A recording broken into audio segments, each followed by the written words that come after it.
Hello guys, the Maniac Zach here, and welcome to part 2 of my E3 prediction series.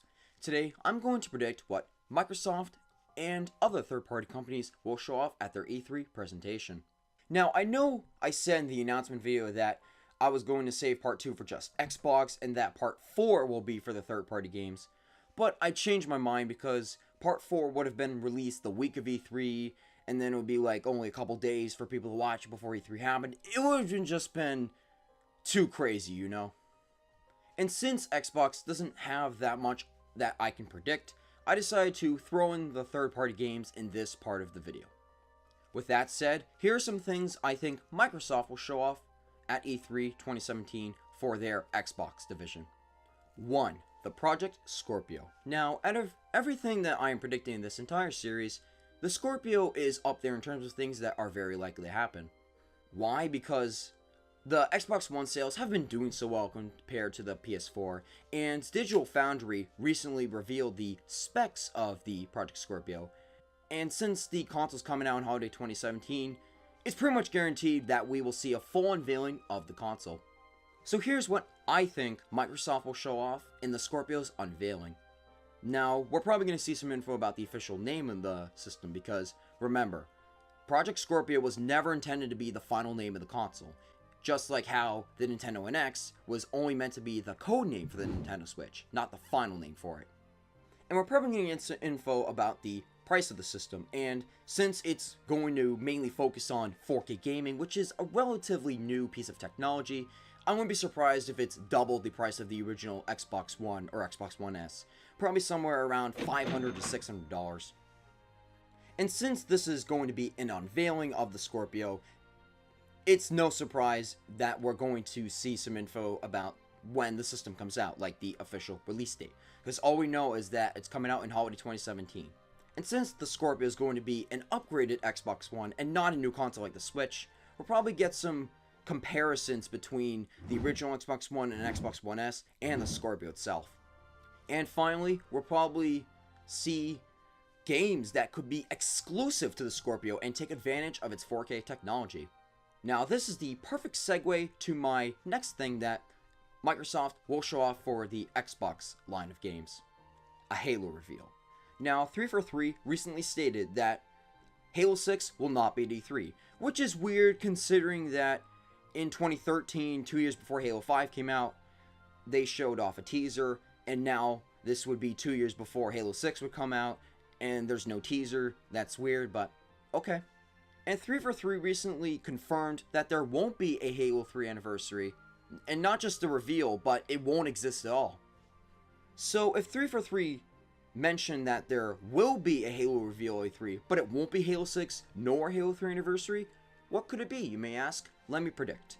Now, there's a few possibilities. We'll probably see like a spin-off game in a different genre, like how Halo Wars was a real-time strategy game and not a first-person shooter like the rest of the Halo series was. We could also probably see a spin-off game where you could play as a different character. Maybe you could play as the UNSC and Sergeant Johnson instead of Master Chief. Or maybe you could play as the entire Covenant race and not just like the Arbiter or something. Who knows? Or we could see a port of Halo 5 from the Xbox One on the Scorpio. Because, yeah, it seems weird to re-release a Halo game like this and not have it be a anniversary remaster. But if 343 does it right, they could show off the technical capabilities of the Scorpio, since it would be upscaled to 4K and have split screen, because now that they have better technology, they could do split screen, which Halo 5 on the Xbox One couldn't do. Now, the final thing that I predict Microsoft will show off for the Xbox line of games is in fact Crackdown 3. For those of you who don't know, Crackdown is a series of games where you're in a sandbox environment and you get to destroy a crap ton of stuff. That is what I've seen from the Crackdown 3 trailer, which thanks to KLTM for showing me because it looks freaking amazing. And even though I don't know much about the Crackdown series, it seems like a lot of Xbox fans are really excited for this game. And since it's a first-party exclusive, besides Halo that these fans are excited for, I think Microsoft will definitely show off a lot of Crackdown 3. And this makes sense, because the last time we really got a good look at Crackdown 3 was at Gamescom 2015, which was 2 years ago. So I think now's the time for Microsoft to show off Crackdown 3 in its full capacity. We're probably getting info about the official release date of the game since it's coming out later this year. We'll probably know more about the online modes and how that all works. Maybe a story campaign. Who knows? And just throw it out there, I think that Microsoft will pull off a Ubisoft, where if you pre-order Crackdown 3, you could get the first Crackdown 1 from the Xbox 360 for free. And that's like how if you pre-order South Park The Fractured But Whole, you'll get South Park The Stick of Truth for free. Now, I doubt that they would do that, but it would be cool if they did, especially since they've been releasing a lot of backwards compatible Xbox 360 games, so it could get more people into the Crackdown series than they have been before. And that's basically all I have to predict for Xbox itself. And so, as promised, I'm going to now predict what the third-party companies will show off at E3. Now, just remember, this is only a selection of games I predict these third-party companies will announce. Because if I made a video talking about every single possible game or announcement that we could see from third-party companies, it just wouldn't be fun. It would take forever, and I would definitely miss some stuff, you know? Now, the first third-party game that we'll probably see at E3 is, in fact, Sonic Forces. Now, based on the trailers, it seems like Sega's going to make up for that monstrosity that Sonic Boom was in, like, 2014. And even though we've seen a lot of coverage of the game recently, over the past few months, with these trailers and stuff, especially that last one, there's still a lot left that Sega has to show off, you know?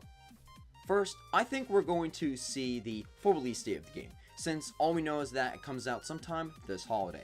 Hopefully it comes out before or after Mario Odyssey, and not like right next to it, because if they come out at the same time, Sonic Forces is going to not sell that well. Mario Odyssey will be much more popular, you know? Second, we're probably going to get some info about the plot of the game. Since, yeah, we have an idea of what it's going to be like based on the trailers, but there's still a lot of unanswered questions. Like, how in the hell did classic Sonic meet up with modern Sonic and that OC character from DeviantArt? 3, we're going to get some info about the gameplay itself, because we do have a general grasp of what it's going to be like based on the trailers, but Sega hasn't really come out on stage and told us what it's going to be like yet. Meaning there's no detailed explanation of what it is, just only inferences. Also, we're probably going to get some info about a Nintendo Switch port announcement, since Sega and Nintendo have been in a great relationship for the past 10 to 15 years, and the Nintendo Switch has been selling really well, and that system is super easy to port for, so I wouldn't be surprised if we see a Sonic Forces port on the Nintendo Switch. Finally, we'll probably hear the main theme itself, because the official theme that Sega has released is not the final one, apparently. And the final theme has vocals, so hopefully it sounds better. We'll just have to wait and see. Now, the second third-party game we'll probably see at E3 is, in fact, South Park The Fractured But Whole. Now, this game was revealed at last year's E3, and it seems that it's going to overshadow its predecessor, The Stick of Truth. Now, this game got delayed multiple times. It's like Mine Number 9 all over again. So, to make up for the multiple delays and to get people hyped up for the game again, Ubisoft is going to probably reveal a boatload of more coverage for this game. Now, we'll probably see info about the DLC/special editions. We'll probably get more character types that you can play as that we don't know of yet. And maybe even a new gameplay trailer with new elements, because I know we got one recently, but I think there's still a lot of info that we don't know about the game yet. Now, the third-party game that I predict we'll see at E3 is, in fact, Call of Duty World War II. Now, I personally don't really care about the Call of Duty franchise, aside from playing it with a couple friends every once in a while. But love it or hate it, it's still a juggernaut franchise, so when we're talking about third-party games, COD is something that can't easily be ignored. Now, anyways, Activision claims that this Call of Duty game is going to go back to the original roots of the series, where it's going to be a more historical FPS as opposed to a more sci-fi one, similar to Destiny or Halo.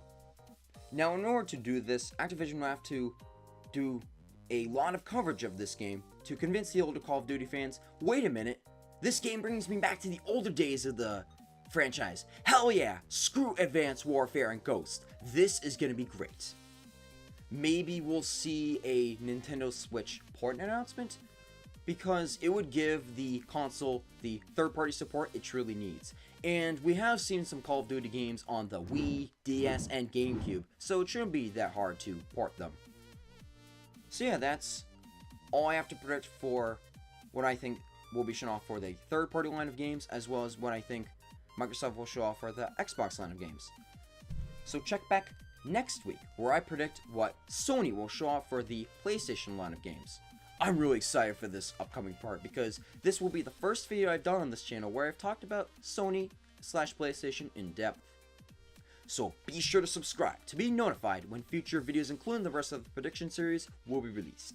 Also, follow me on my Twitter accounts at TheManiacZach to be notified when future videos will be released, as well as some exclusive behind the scenes content with this channel and more. Anyways guys, I'll see you in part 3 of the prediction series. Bye. Oh hey, made it to the end of the video. I just want to say a quick thank you to everyone who helped get this channel to over 500 subscribers. I know it took a while for that to happen on this channel, but the wait was definitely worth it.